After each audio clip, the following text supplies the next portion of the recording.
Welcome to Miller's Monsters. I'm Mr. Beelzebub. This here is Count Luna. And behind me is Edgar P.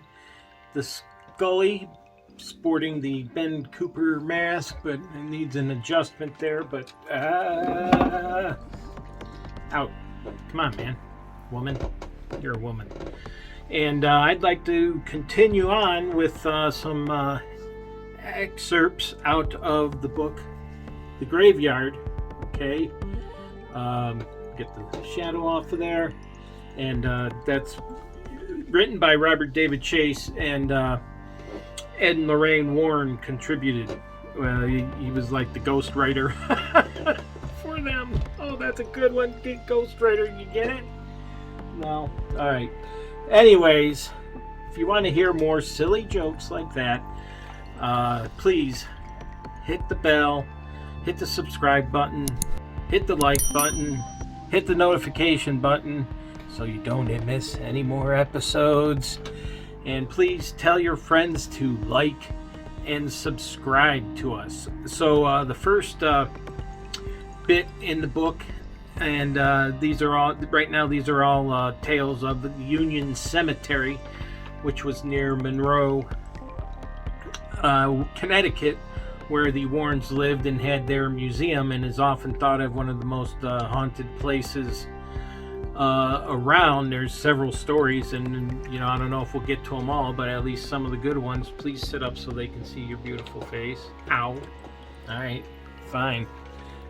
Gonna make me move the camera mid-stride here. There we go. Gotta make sure you can see Luna. And the first one is the White Lady. And the White Lady is an apparition that is seen in the cemetery or just outside the cemetery, dressed in white with a white veil and usually a wedding dress, century-old wedding dress, and she can either be seen sometimes with these dark figures, small figures around her that she seems to be arguing with, and other times not. But the first, and she's been cited many times by many people in the town, and sometimes she's just walking through the cemetery. Sometimes she's walking into the cemetery. Sometimes she appears in front of cars, and right as they go to hit her, she disappears. So, there's several different scenarios here. And the one story from this is about a hobo who went to sleep up on top of a hill above Union Cemetery.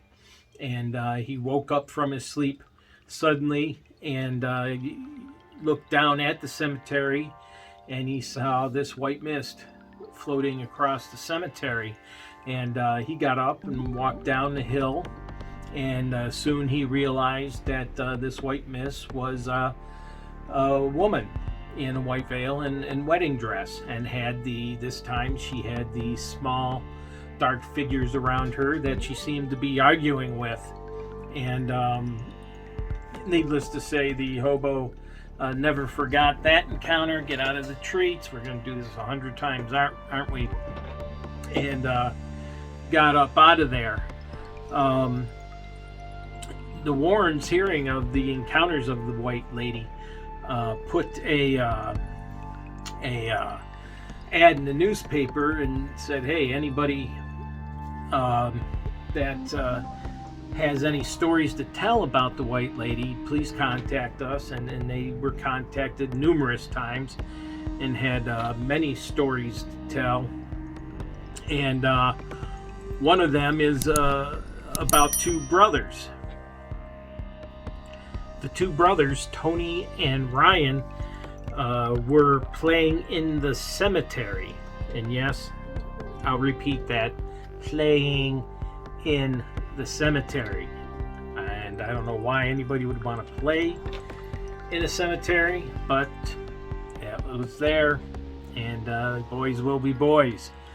And while playing in this cemetery, they saw this white light, and inside the light was a beautiful woman, very attractive. And of course they had to watch, and the woman had a veil and the white wedding gown.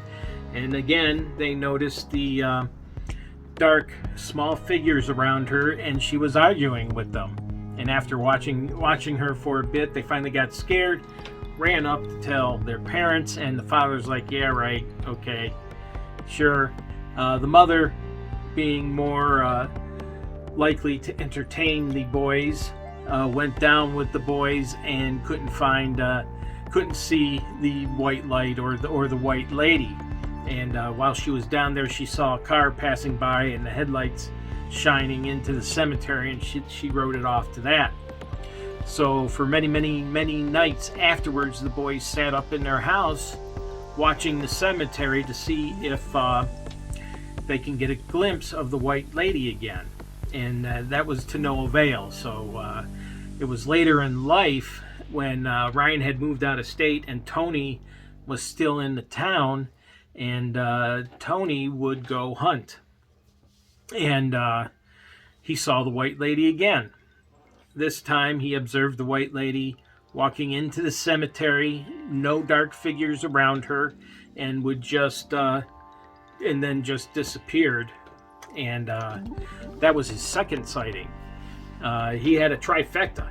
He actually saw her a third time while driving down the road near the cemetery. He saw the white light and her in the middle of the bright white light. And this time again without any of the dark figures to argue with, and then she just vanished again. So, Tony not only saw her once, but 3 times. And then finally, the last story on the white lady, and probably the most interesting one, is an old gentleman had gone to Union Cemetery to talk to his wife, of course, who had passed away. Why else would he be going to the cemetery to talk to his wife? So he got up to the grave and kneeled down in front of the grave stone, and he had this feeling that he wasn't alone. And he looked up and he saw the white lady standing there in front of him, and she said to him that I wish I had such a loving husband that would come talk to me like she does. So 3 occurrences, well actually if you count Tony, who was 3, 5 occurrences of the white lady in Union Cemetery. Okay, in our second story about Union Cemetery today, we'll talk about the haunted monastery. And of course, where you have an old cemetery or any cemetery, people may go and take up the practice of necromancy. And what that is people try to conjure up the dead spirits to do evil doings. And Ed Warren, once said of this is that there's a lot of people that want to go try this, grab a book off the shelf, and go to these graveyards and perform the ceremony, and nothing happens right away. Nothing comes, and they get discouraged and they go off and go on towards other things. What he says is that the spirits always come. They may not come immediately, but eventually they will show up, and this could be part of the reason why there was an influx of paranormal activity at the ceremony. And so the story goes, in Union Cemetery, a lot of monks wanted to, not a lot, a bunch of monks came to build a monastery there. And so they started building, and every time they started building, something would happen to destroy the building they had done that day. There were fires, the weather, no matter what, they couldn't get anything built. Eventually they gave up, and if you go there today, you may see a little bit of ruins. So the society investigated the plot of land that the monks were trying to build on, And you see the ruins there. You see the crops that wouldn't grow. Nothing would grow there. And what they found is that a group of group of drifters had settled there and would often camp there. And what they found afterward was a pit full of animal bones, satanic symbols drawn in the ground and on the trees.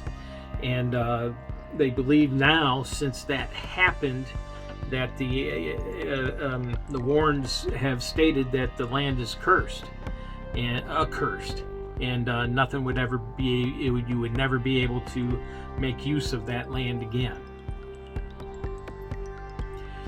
And it's said that the Warrens, or the society, had passed through that site again, and they found that satanic activities had started there again.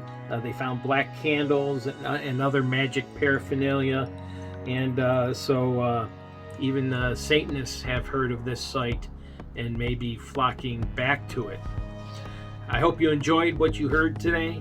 If you did, please hit the like button, hit the subscribe button, ring that bell, set yourself up for notifications so you don't miss the next segment from the graveyard, and a lot more stories from in Lorraine Warren's books.